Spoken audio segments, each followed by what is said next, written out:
Saving the day. Saving the day. When you get Hello there, I'm Robert. And I'm Vanessa. And we are late to the party, and it's happening. It's finally happening. We are getting a true sequel to the Ghostbusters franchise, beyond our wildest dreams. Finally, Ghostbusters 2020 not only has a title, but a trailer with footage from the film that will be coming out next year. Yes, I am looking forward to this. I love the original Ghostbusters. I fairly enjoy the second Ghostbusters, even though it doesn't have the music that we love from the first one. I'm hoping that Jason Reitman can come in and give us a, like you said, a true sequel to the original Ghostbusters and bring the aesthetic of what the original Ghostbusters was and the feel for it, and bring the music back, and, you know, we can finally be a part of the Ghostbusters world again. There are two fandoms that defined me as a child, Ghostbusters and Star Wars. So, we've had some missteps in both. I'm ready for this one to hopefully give us everything that we hope for, and that's just a continuation of the tale that was told to us back in 1984. Right. So let's take a look at the first trailer for Ghostbusters Afterlife now. What are you doing here in Somerville anyway? Honestly, my mom won't say it, but we're completely broke. And the only thing that's left in our name is this creepy old farmhouse our grandfather left us in the middle of nowhere. Why'd you bring me up here? Entertainment value? What is that? I don't know.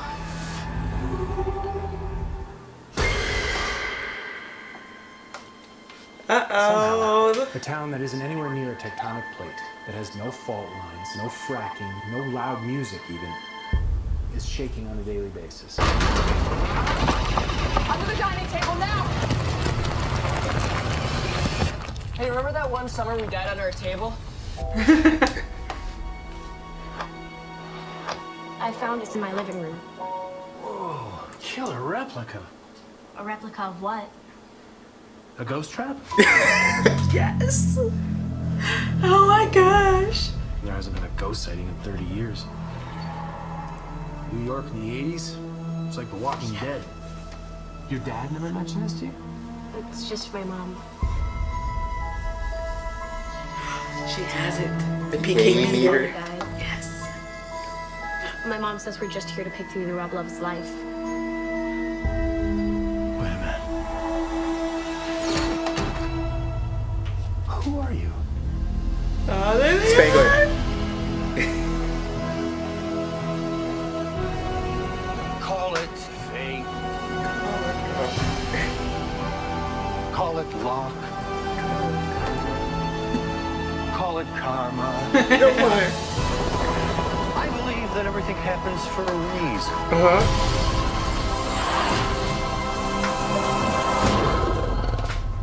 Come on, darling. Yeah. Yes. That's a gunner seat? Yes. Oh my god.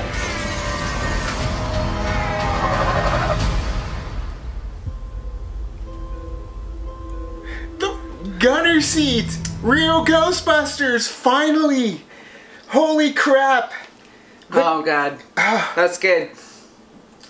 I'm speechless, honestly, I'm speechless. Pulling the quote from Venkman, the music too, like they took homage from the Elmer Bernstein score from the first Ghostbusters and interlaced it. Like I'm bombarded with visuals. I gotta watch this over and over again. The classic, you know, music when you hear when the Ecto-1 goes. Of course, yeah. Why not put that in there? The fact that they live at this home that is their Spangler. Did it say Spangler? I didn't even get to see it because it kind of cut away real quick when they showed it. I'm assuming Spangler. I mean, look at like McKenna the first Grace. one that they see. Right, because she pulled it, but I'm just, it's got to be Spangler, right? Like they didn't. Maybe. I don't even know what they said. So much was going on. I was just watching it. I didn't even absorb what happened. You saw the foot the paw, whatever, on the hood Right. of the car. Are we going back? Are we going back to the first one? Or are we telling a whole different story? I'm Which I'm hoping- okay with either. See, I would rather have it be a whole different story. Sure. Instead of bringing things that we already know. I want to see new things Right. within the world of Ghostbusters Of course. that we haven't explored yet. Right. Or even maybe cherry pick from the real Ghostbusters cartoon Right. that the real popular episodes that everybody loved. Bring those Sure. characters Oh, yeah. in Oh, and yeah. and do that too. It definitely does have quite a bit of expanded universe that they can dive into, especially when it comes to the comics, when it comes to the real Ghostbusters, Extreme Ghostbusters.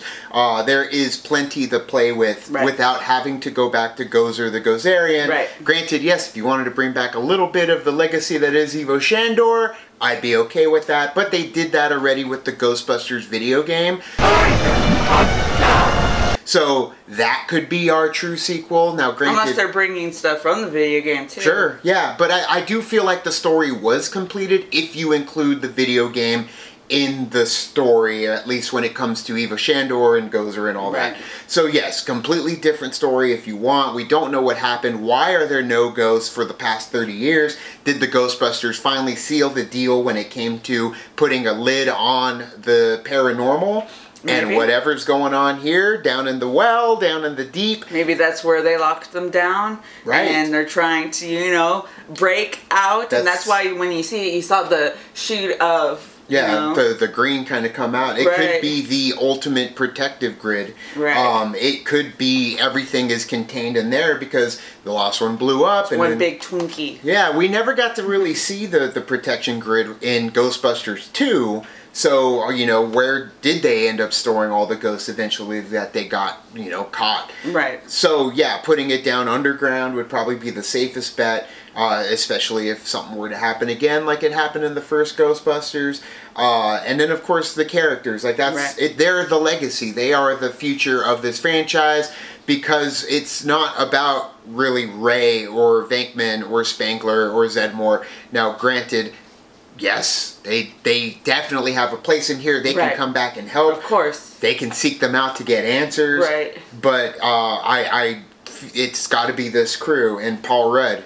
Paul Yes. Rudd is the ghost head of the crew. He is the link that will help them when it comes to figuring out what's going on, because as you saw in the trailer, he's like, oh, a sweet replica of Right. the ghost trap, and he obviously knows what's happening. I know we did read a synopsis is where he was a kid when the thing happened in New York, Right. and so he is aware of everything that's the Ghostbusters, so he's going to be that link to help them when it comes to figuring out what the protein See how Papa takes care of you? The proton packs do, what the Ecto-1 is and all that stuff for them to help them, ease into it a little bit. Right. He is explaining everything for them.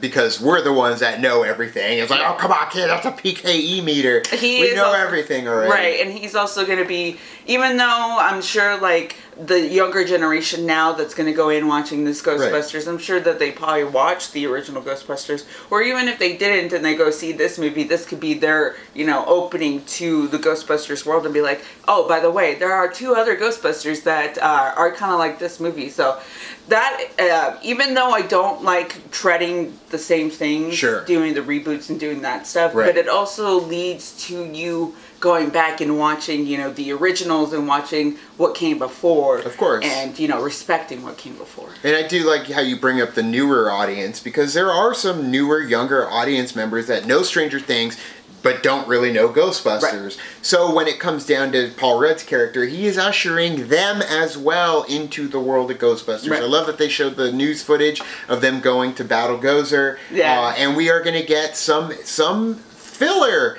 some idea of what took place between, cinematically, Ghostbusters 2 and Ghostbusters Afterlife. And that is what I'm chomping at the bit to find out. What happened? And it's going to be really, really sad, going into this, because we know that Harold Ramis has passed on in real life. So bringing his legacy into this is going to be great, but also like somber at the same time. And it does break my heart because Harold Ramis and Dan Aykroyd tried for such a long time to try and get this movie up and running, but I do feel like the time is what we needed. The time to put together a story that is possibly going to be the right answer when it comes to how do we approach another Ghostbusters. Because I feel like if you did Ghostbusters 3, it's like, oh, we're just jumping in and kind of doing the same thing. And then when it came to Ghostbusters 2016, they tried to do a, let's do what everybody loves about Ghostbusters again, except with an all-female cast. And it's like, okay, I get what you're doing, but at the same time, you're not organically creating a legacy for Ghostbusters to continue on.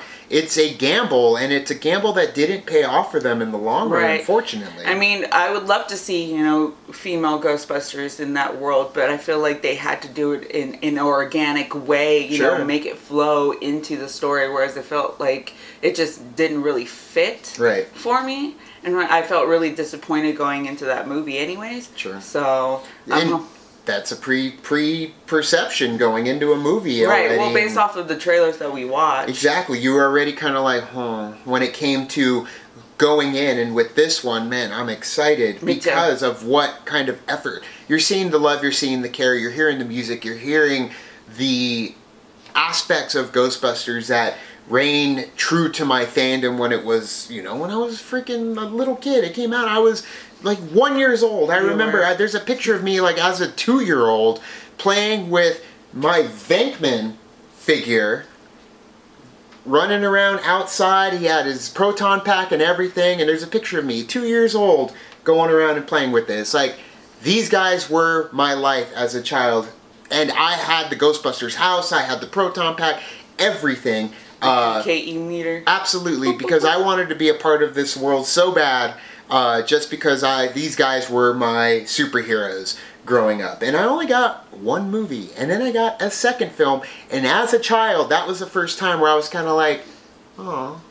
Like, it didn't fulfill me in the way the first one did. You went to see the second one in theaters? In theaters, for a fan screening that they did, opening night, and I just remember feeling, something about it just didn't feel the same. It's the music. It's all about the music. I love Ghostbusters 2. Go watch our Better Late Than Nevers for both Ghostbusters 1 and Ghostbusters 2 to hear the full breakdown on those films. The links are down in the comment section of this video, but it's the music. If they can harness the music and the feel, the care that Ghostbusters helped create. It's a 70s movie in the 80s, Ghostbusters, the first one. Right. And I feel like if we can just get and harness some way that nostalgia, in a good sense, to just what, bring it into pull the right heartstrings. Right, and bring it into the, you know, this century. Of course, yes. An upgraded form of what it was. I love that they're at a farmhouse. I love that they're disconnected from a city.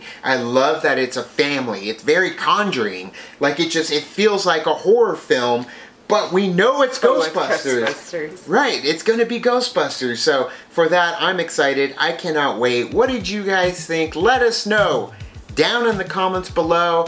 What is your favorite iteration of the Ghostbusters? The games, real Ghostbusters, the first movie, the second movie, 2016, doesn't matter. All of them, tell us down in the comics. IDW. Thank you guys so much. You can like and subscribe. And did a thing on our Facebook, Twitter, Tumblr, Instagram, Stardust. All the social networking. Join, you know where they are. Kick into the party, feel the party, keep the party going on our Patreon. Get us where we need to go. Check out the Halloween Horror Nights video we did at the Ghostbusters maze. It was amazing. So much fun. Check it out. Available on our channel now.